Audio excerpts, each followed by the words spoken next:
We're back out here at the Big Lake once again, and today we're talking about a simple trick you can do with any of your wintertime presentations.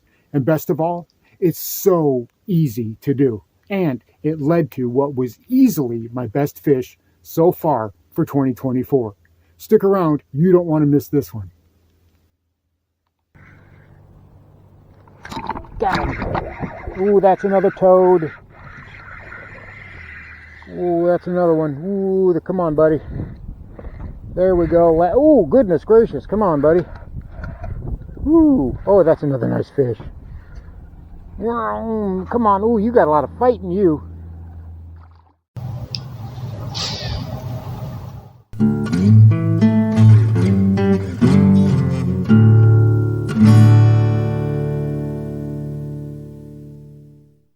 And here is this video's featured comment.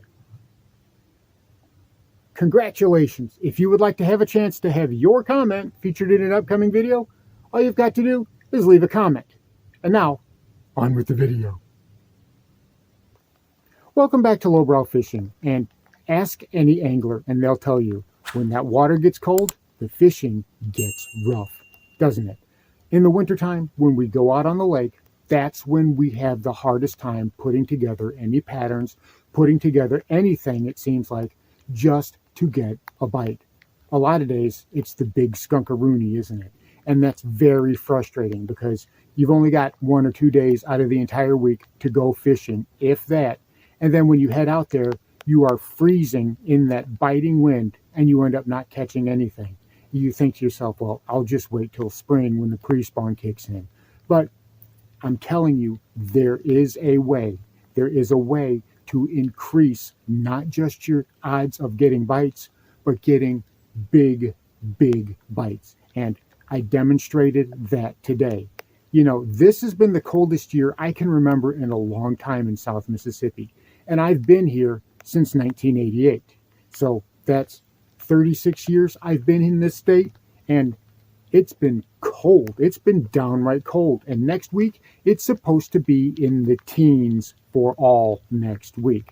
So, I mean, I can only imagine what the rest of the country is going to be like.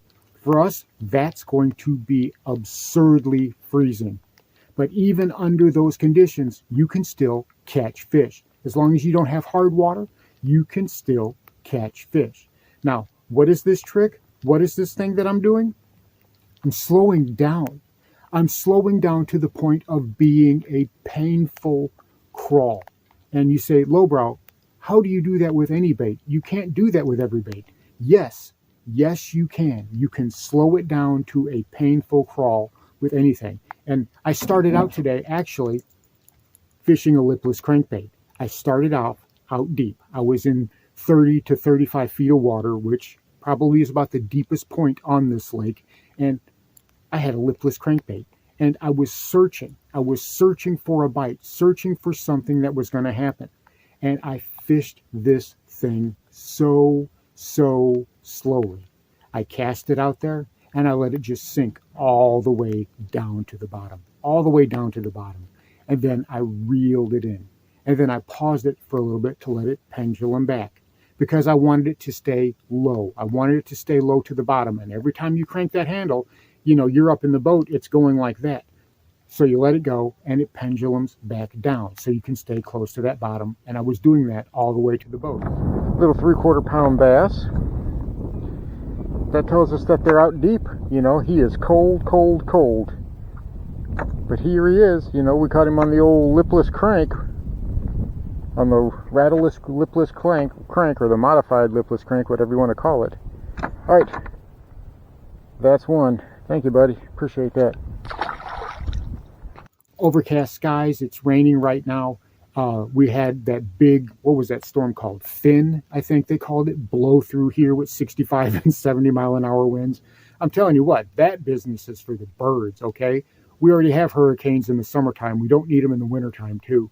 But either way, this water is muddy, right? Usually it's a very clear fishery, but now it's muddy. So I had this guy in there trying to get a little bit more contrast against that background and just fishing it ever so slowly, you know, reeling it up and letting it go down. And you know what? I was able to get a few bites with it. Now, nothing spectacular, nothing great, but I was able to get a few bites. I was able to catch a few fish doing this. And you can tell, you can see and look at these fish. They are silver, which means, they're pale. They've been on the bottom. They've been hiding out on the bottom for a while, and they've lost that green coloring, that deep green coloring. They'll get it back when the spring comes around and into summer. But for right now, those fish look almost ghostly.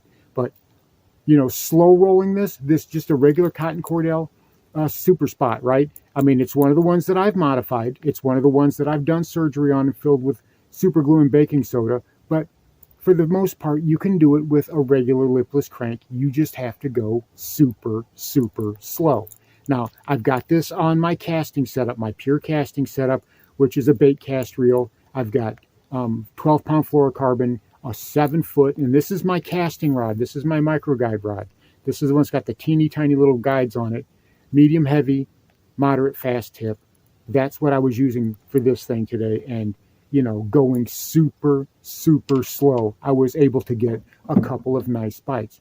But I was thinking to myself, if those fish are that close to the bottom, if they've got their bellies that much into the mud, why not just go down there after them? So that's when I put on this guy right here. Remember this? This is one of the Texas rig tricks that we talked about the other day, where I was talking about taking the bullet weight, putting some beads up underneath, and then rigging your worm underneath. And, this is one of the worms that I make. This is that spearmint blue.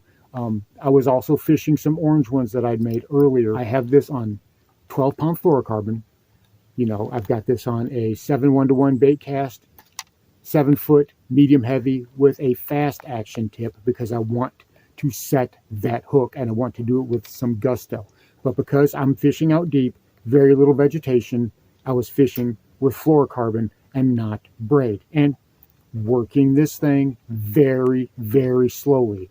I was letting this kind of get that click, every once in a while, but I was doing a lot of dead sticking, a lot of just letting that worm lay there. And again, I was able to get some very, very nice bites. And these fish looked exactly the same. They were very white in color. They were very silver and pale in color. That means they've been hiding out deep. That means that they're just, they're buried in the mud waiting for spring to come. But then I thought to myself, you know what? If I'm going to go slow, then I'm going to take it all the way. I'm going to go completely and absolutely 100% finesse. And I thought to myself, well, as I'm heading back to the truck to put the boat back on the truck and call it a day, I decided I'm going to pull this guy out, right? The wacky rig.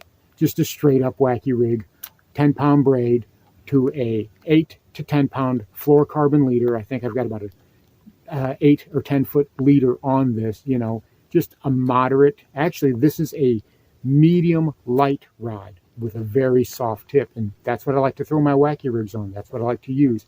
And, this is one of the worms that I make. This is just that spearmint worm. One of those little stick baits that I make. You guys have seen those. Those are going to be available for sale very soon. But a thing about a wacky rig is it's mostly dead sticking. You have to go slow. That's the name of the game. If you're not dead sticking it, then you're not using it properly, because you're not letting that worm float down and give it that flapping action as it goes down, and then tap it back up just a little bit. But most of the time you want it to flutter down. Dead sticking is the name of the game. So when I slowed down, when I slowed way, way down, even when I found shallow pockets back here in this little cove, I'm telling you what, I went from a single bite here and there, on the Texas rig and on the lipless crank, to getting hammered. I got hammered. Those bass obliterated that wacky rig because it was the slowest thing. Now, the slower you get, that's how that works. That's the point that I'm trying to make. The slower you go, you will absolutely get more bites, and not just any bites. You'll get those big girls, because it's the small bucks, it's the young fish that are more likely to go after something that's, moving and darting, because little kids are excitable, aren't they? Anybody who's been around little kids, they'll tell you. And that goes for bass too. Young, immature bass are excitable, and they're the ones that are going to chase the ones that move faster. So if you're working your bait too fast, a lot of times the bites that you get, they're going to be little bitty dinks. But if you slow down to a dead stop, like I did with that wacky rig, and even out here from the bank, these were casts that you can make from the bank. That's where these fish were located. And I caught the largest fish that I have caught so far this year.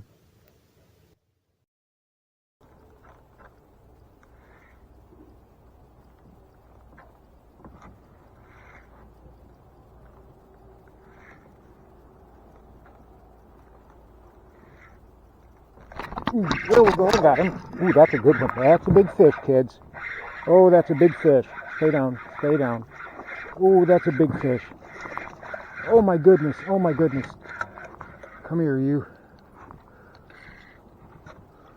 Holy crap. Get up over it. Look at the size of that. Holy cow. Holy cow. Well, this is easily the biggest fish of 2024 so far. That dude inhaled it. Well, I guess he wasn't going anywhere. I mean, wow. Just absolutely wow. Look at that fish. All right. Let me aim the camera down just a little bit. Let me get you free, get you on the scale. All right, buddy. Gorgeous 3-pound bass, almost 3.5-pound bass, 3.41 pounds. At least that's what the scale said. Gorgeous, gorgeous bass. Beautiful. Nice big bass to start out the year. We're going to let him go. Thank you, buddy. So you see, that was a really nice bass. It was a gorgeous bass. It was still a bit pale, but it did have some color to it, meaning it's been in some shallower water. And that tells me, that information tells me, that's not the only fish hiding out in shallower water. There are some big fish. If there's that one, there are more. And how am I going to go after them? Well, I'm going to go after them as slowly and as methodically as I possibly can. I'm going to be using things like a Waco rig and a wacky rig. And I'm telling you, I'm going to get some monster bites. So there you have it. Whatever bait or presentation you want to use this winter, make sure you slow down to a crawl.